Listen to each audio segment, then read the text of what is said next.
요즘 테슬라의 주가가 올라서 딱 떨어지는 주가인 500불의 차익 실현을 고민하시는 분들도 많으실 것이라 보입니다. 하지만 저라면 지금은 절대 차익 실현을 하지 않을 것입니다. S&P 편입이 완료되는 12월 21일 전까지는 웬만하면 홀딩을 할 겁니다. 일단 제가 올린 지난 S&P 편입 분석 영상을 안 보신 분들은 그 영상을 보고 나서 이 영상을 봐주셔야 이해가 더 쉬우실 겁니다. 그럼 지난 영상에서 설명한 테슬라의 S&P 편입의 특수성을 바탕으로 최근 나오는 뉴스들의 의미들을 파헤쳐 보도록 하겠습니다. 요즘 골드만삭스가 밝힌 80억 달러 가치의 테슬라 매수 관련 뉴스를 한 번쯤은 들어보셨을 겁니다. 그런데 여기서 많이 놓치시는 부분이 이 80억 달러라는 금액이 도출된 게 제가 저번 영상에서 말씀드렸던 S&P 500 벤치마킹 펀드 모두를 계산에 넣어서 도출된 게 아닌 그중 일부인 골드만삭스 유니버스 안에 들어가 있는 펀드들이라는 것입니다.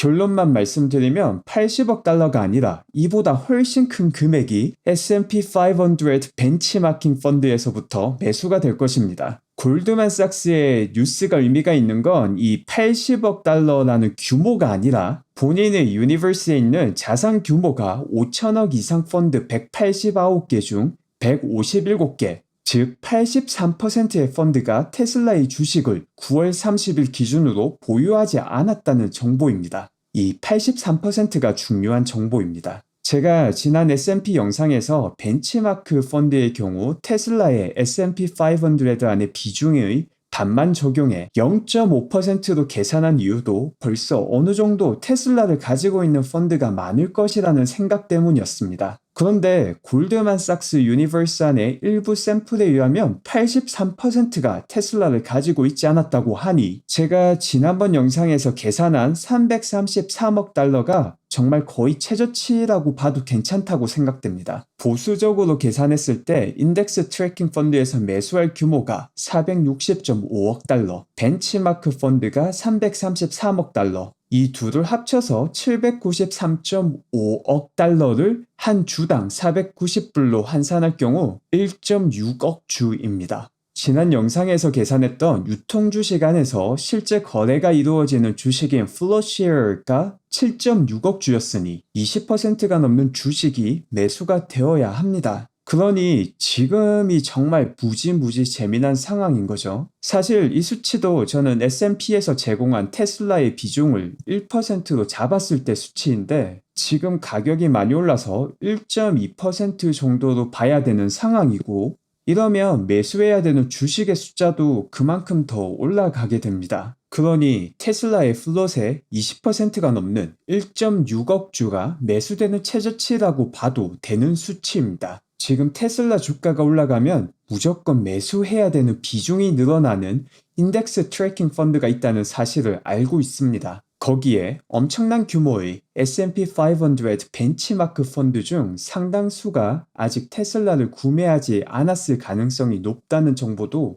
이번 골드만삭스 뉴스를 통해서 알게 되었습니다. 이런 상황에서 단순히 500달러 찍었다고 매도를 하거나 최고가를 갱신했다고 마음을 조마조마하실 필요는 없다고 봅니다. 저는 기본적으로 차트의 모양 혹은 수급을 바탕으로 투자를 결정하는 기술적 분석을 좀 많이 안 좋아합니다. 이것도 결국 통계를 돌려보면 유의미한 결과치가 나오지 않는 거의 미신 수준의 내용이 사실상 전부다라는 걸 알고 있기 때문이죠. 그런데 이런 통계도 모든 경우를 다 때려 넣었을 때 기술적 분석이 의미가 없다는 것이지. 테슬라의 S&P 편입처럼 특별한 경우는 일반적인 통계의 결론과 다를 수 있습니다. 무려 플롯의 20%가 넘는 주식이 매수되어야 되는 지금의 시장 상황에서는 수급을 매일마다 살펴보는 게 상당히 의미가 있다고 봅니다. 그래서 지난 1년간 테슬라의 거래량을 살펴보았습니다.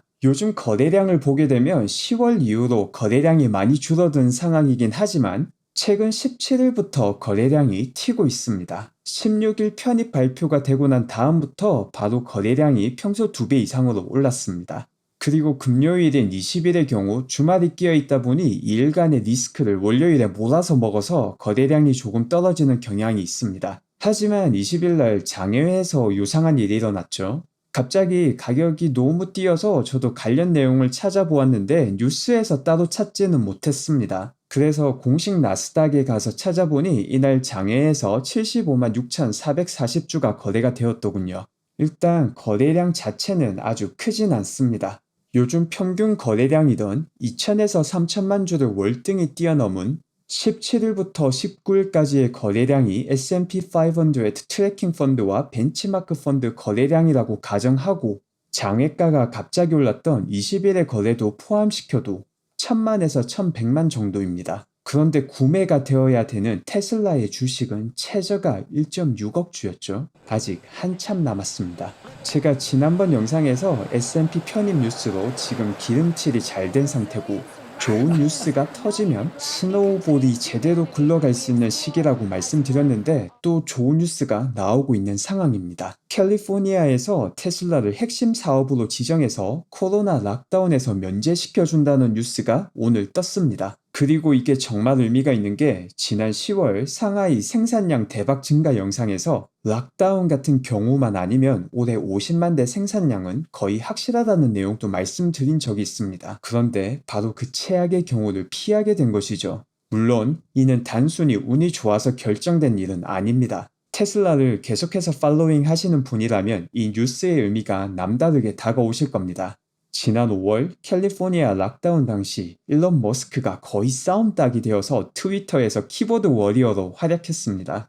당시 락다운과 관련해서 법적 대응부터 시작해서 공장을 다른 주로 옮긴다고 협박을 하더니 일반 투자자들이 소송하는 것을 독려하기도 하였습니다. 그러고는 주의 지침을 어기고 공장 생산 가동을 시작해버리며 트위터에 만약 누군가가 체포되어야 한다면 나만 체포하시오라는 명언을 남기기도 하였습니다. 물론 전염병이 확산되는 상황 속에서 이런 비협조는 많은 논란을 만들었지만 그만큼 일론이 테슬라 공장 가동에 신경을 많이 쓴다는 것을 보여줬고 마지막 자신만을 잡아가라는 말도 살짝 멋있었죠. 나중에는 일론이 대놓고 주에서 정한 지침에 반항을 한다고 밝히고 공장을 가동하였지만 사실상 처벌 없이 넘어가게 되었습니다. 그리고 이번에는 아예 그런 분란을 피하려고 락다운 면제를 시켜준 것 같습니다. 이를 통해서 올해 생산량 50만을 찍을 확률이 상당히 올라가게 된 꽤나 의미가 큰 뉴스입니다. 지금 상황은 12월 21일까지 테슬라의 주가가 단기적으로 오버밸류로 평가받는 지점 이상으로 올라갈 가능성이 아주 높은 상황입니다. 테슬라 주가가 오를수록 뒤에서 펀드들이 더 사야 된다는 걸 알고 있는 상황인데 단순히 $500 찍었다고 팔 상황은 저는 개인적으로 절대 아니라고 봅니다. 만약 정말 주식을 팔고 싶으시다면 21일 주변에서 단기적으로 테슬라가 고평가될 가능성이 높은 구간이니 그때 처분하시기를 추천드리고 싶습니다. 그리고 한동안 버핏이 테슬라를 비밀리에 샀다는 뉴스도 떠돌았는데 이것도 간단히 커버만 하면 사실일 확률이 상당히 낮은 루머입니다. 이 소문의 근거지가 프랭크라는 테슬라를 팔로잉 하시는 분의 트윗입니다. 이 분도 정말 좋은 정보를 잘 분석하고 공유해 주시는 분이신데 이번 루머에서는 조금 많이 주먹구구식으로 분석이 진행된 것 같습니다. 이 루머의 시작은 우리가 잘 알고 있는 분기별 발표하는 재무제표인 땡큐처럼 13F라는 1억 달러 이상의 자산운용사가 제출해야 되는 투자 목록이 있는데 이를 분석해보니 테슬라의 기간 투자 보유량이 너무 크게 줄었다는 내용이었습니다. 사실상 여기까지가 팩트이고 이후에 진행된 분석은 조금 주먹구구식으로 진행된 면이 많습니다. 그런데 이 내용이 일렉트릭에 기사화되면서 이리저리 많이 퍼지게 되었죠. 일단 테슬라에서 사라졌다고 말했던 주식이 처음 1억 주로 시작해서 13F를 조금 더 뒤져보니 놓쳤던 부분이 나왔는데 그것 때문에 6천만 주로 팍 줄어들게 됩니다. 그리고 나중에는 한 번 더 수정해서 5천만 주로 줄어들게 되죠. 여기서 숏셀링과 관련된 실수도 추가로 발견되어서 이도 고친다면 4천만 주로 줄어들 것 같습니다. 그리고 이 숫자에 끼워 맞췄던 버크셔의 내용도 처음에는 본인도 부정했던 내용인데 다음날 관련 내용으로 다시 분석을 내놓으셨는데 이때 분석도 조금 성급하게 이루어졌던 것 같습니다. 버크셔에서 땡큐에 크래프트 관련 내용이 포함되지 않았는데 이를 계산하지 않고 분석을 내놓아서 겉으로는 그럴듯해 보였지만 이를 수정하고 나면 그렇게 깔끔한 내용이 나오지를 않습니다. 물론 버핏이 테슬라에 투자했을 가능성도 분명 있지만 이번 뉴스 내용으로 그 투자의 가능성이 올라간다고 말할 근거는 없는 것 같습니다. 버핏의 테슬라 투자는 아직은 그냥 낮은 확률의 루머 수준인 것 같네요. 이런 루머를 떠나서 지금 상황 그 자체만으로도 테슬라는 오래 지켜보는 재미가 한가득일 것 같습니다.